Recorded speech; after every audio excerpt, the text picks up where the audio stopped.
Aujourd'hui je vais vous parler du flash Yongnuo YN685. Bonjour à tous, j'espère que vous allez bien. Alors aujourd'hui on se retrouve pour parler de nouveau strobisme, strobiste, studio de rue. Donc je vous mets juste ici la première vidéo concernant le matériel que j'ai acheté pour me lancer dans cette nouvelle discipline. Donc il s'agissait des triggers 622 de Yongnuo. Et donc pour faire suite à ça, j'ai décidé d'investir dans un nouveau flash, parce que jusqu'alors je possédais un flash Metz que je vais vous montrer juste maintenant.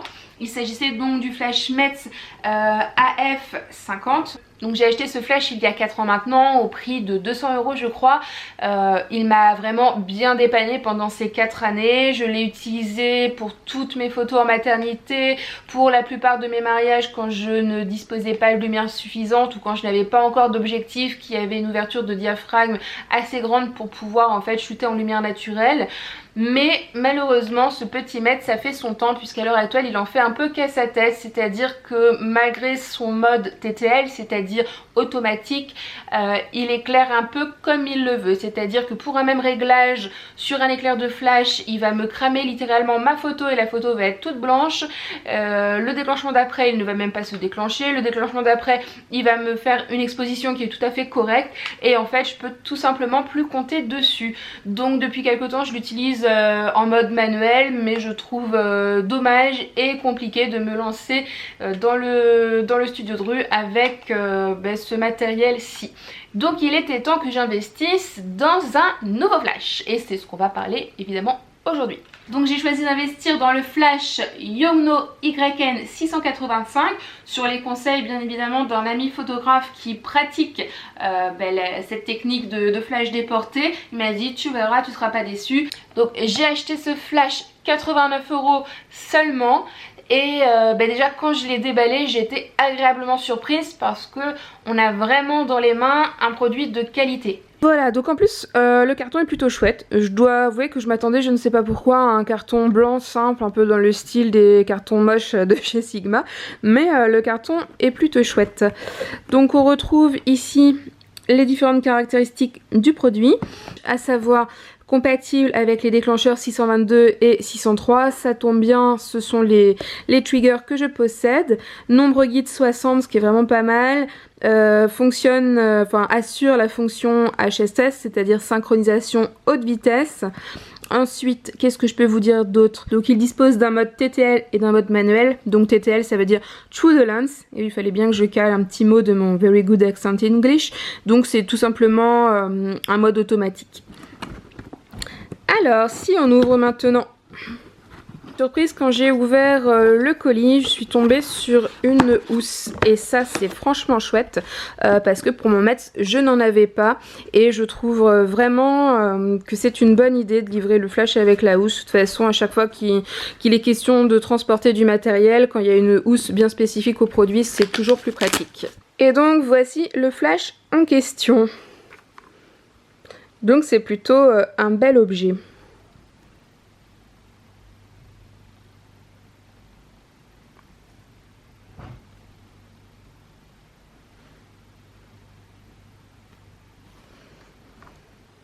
Donc ici vous avez le bouton on-off, vous avez une petite fonction lock, c'est-à-dire une fonction qui vous permet de verrouiller vos réglages quand vous les avez définis. Ici vous avez donc le bouton d'information, on va dire, de la recharge du flash, sachant qu'en fait c'est un flash qui recharge et qui recycle en fait très rapidement parce que vous êtes sur un temps de recyclage autour de 2 secondes. À savoir donc quand le petit bouton ici est rouge, ça veut dire que le flash est dans la totalité de sa capacité. Quand il est bleu, ça veut dire qu'il est en train de recharger, et quand il clignote, c'est plutôt mauvais signe, c'est-à-dire soit il a plus de batterie, soit il est tout simplement en surchauffe. Ici ce sont les différents boutons pour régler les autres options, et ici vous avez une petite molette de sélection et de validation. Ici vous avez le compartiment pile, donc il suffit juste de glisser et de glisser vers le bas. Voilà, et donc là vous avez le petit schéma pour placer des piles, donc il fonctionne avec 4 piles AA tout simplement.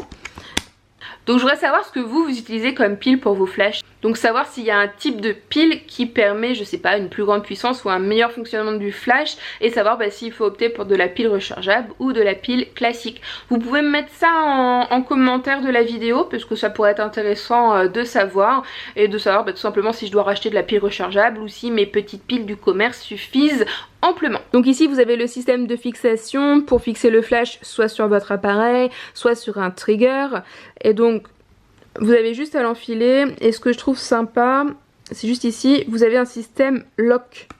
Voilà, en fait, je sais pas si vous voyez, vous avez juste à glisser pour fermer. Et ça, je trouve ça plutôt pas mal parce que sur mon Flashmetz, c'est une vis et des fois, la vis était bloquée ou je la serrais trop fort, j'arrivais pas à la retirer.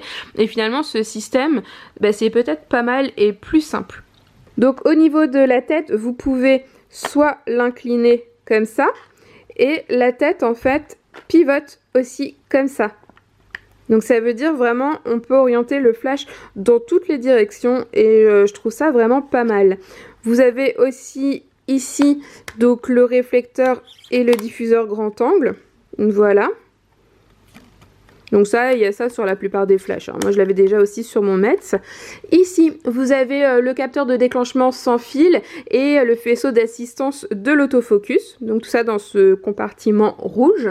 Ici, vous avez 3 petits caches qui cachent justement des systèmes de connexion. À savoir, juste ici, vous avez donc la connexion pour un port d'alimentation externe parce que c'est un flash qui peut fonctionner avec une alimentation autre que des piles. Ici, vous avez le port pour connecter à un PC et ici, vous avez un trou de support de montage. Et donc, tout ça, c'est caché par ces petits caches en caoutchouc et celui qui les retire pas ne voit pas du tout qu'il y a ça juste en dessous. Donc ensuite, si on l'allume, voilà, Yongnuo, bonjour. Voilà, donc l'écran se met en place et vous avez ici, comme je vous en ai parlé tout à l'heure, le petit indicateur de recharge du flash. Donc si j'appuie dessus, hop, je ne sais pas si vous avez vu, voilà. Donc le flash se déclenche. C'est aussi un test pour savoir si le flash fonctionne bien. Donc vous voyez ici on retrouve le mode ITTL, c'est-à-dire le mode automatique du flash, et donc tout simplement pour le changer, vous avez le bouton mode ici et vous appuyez sur mode M, mode multi. Voilà, donc il y a 3 modes à votre disposition. Sur le mode mais en continu, vous accédez à un autre réglage. Par exemple, radio off, app, mode 622, mode slave, etc. En fait, ce sont les différents modes pour régler en fait votre système de déclenchement de flash à distance. Mais ça, on en parlera dans une prochaine vidéo. Ici, vous avez le système de zoom, à savoir si on est en zoom automatique ou en zoom manuel. Ici, on retrouve la distance focale. Ici, juste ici, vous avez un petit indicateur de son. Voilà le volume. Ici vous avez un indicateur de pile et ça je trouve ça génial parce que sur mon Metz je n'avais pas ça et parfois ça facilite la vie parce qu'on n'est pas obligé de partir avec 3 boîtes de piles ou parce qu'on ne sait pas jusqu'où on va aller, et ça je trouve ça vraiment pas mal du tout. Ensuite FX, ça c'est aussi pour les déclenchements à distance et voilà. Donc voilà un petit peu le produit. Franchement, quand on le tient en main, c'est vraiment un bel objet. D'ailleurs, je vais le comparer, enfin je vais vous mettre mon Metz à côté pour que vous vous rendiez compte parce qu'il y a vraiment une différence énorme. Donc ça, c'est mon Metz que j'ai depuis 4 ans et ça, c'est le Yongnuo. Voilà, je pense que les images parlent d'elles-mêmes et que je n'ai pas besoin de rajouter quelques commentaires que ce soit. Donc dans la boîte il y avait aussi un mode d'emploi bien évidemment, sauf que le mode d'emploi est présenté uniquement dans 2 langues, à savoir, je ne parle pas chinois mais je crois que c'est du chinois, et en anglais. Donc pas forcément très simple si vous êtes comme moi et que l'anglais c'est pas forcément votre truc. Mais bon, j'ai cherché un petit peu et en tapant mode d'emploi Yongnuo YN 685 dans Google, je suis tombée sur un blog français qui s'appelle yongnuo.fr et qui propose en fait une traduction français de ce mode d'emploi là. Et j'ai trouvé ça génial. En fait c'est un blog apparemment qui s'est spécialisé dans les produits Yongnuo et qui propose vraiment toute une traduction introduction et une présentation des produits pour les francophones. Donc je vais vous mettre le lien de ce blog juste en barre d'infos parce que je trouve ça vraiment super, et je vous mettrai le lien direct aussi du mode d'emploi parce que vous possédez peut-être ce flash et peut-être que c'est un document que vous recherchez depuis très longtemps et que vous n'avez jamais trouvé. Voilà, donc c'est le mode d'emploi traduit par le blog yongno.fr. Donc je vous montre vite fait à quoi ça ressemble. Voilà, donc les caractéristiques du flash que je vous ai expliqué juste avant. Le sommaire, donc sur le mode d'emploi vous trouverez des explications concernant le démarrage rapide pour une prise en main du produit, description du produit, préparation, fonctions basiques, les fonctions avancées, gérer la prise de vue à distance, les fonctions personnalisées et le guide de dépannage. Voilà, donc petite description du produit. Voilà, l'explication de l'écran. Vous pouvez voir plusieurs présentations de l'écran, hein. Une présentation numérique, une présentation analogique qui ressemble plus à la présentation que vous pouvez avoir dans le viseur de votre appareil photo. Voilà, les différentes significations des boutons, des voyants, installation des piles, du loquet, verrouillage, les fonctions basiques, les différents modes, le mode sans fil, économie d'énergie, tout ce qui concerne vos réglages. Enfin, le mode d'emploi est vraiment très complet et je pense que c'est vraiment utile de l'avoir et d'y jeter un bon oeil. Donc là, évidemment, je n'ai pas eu le temps de le lire en entier. J'ai surtout lu la partie démarrage rapide pour pouvoir vous tourner cette vidéo. Mais prochainement, je vais m'atteler à tout ce qui est un petit peu plus complexe et j'espère pouvoir vous tourner une vidéo où je vous explique comment fonctionnent les différents flashs sur différents groupes avec les triggers et comment gérer tout ça pour maîtriser vraiment complètement votre éclairage.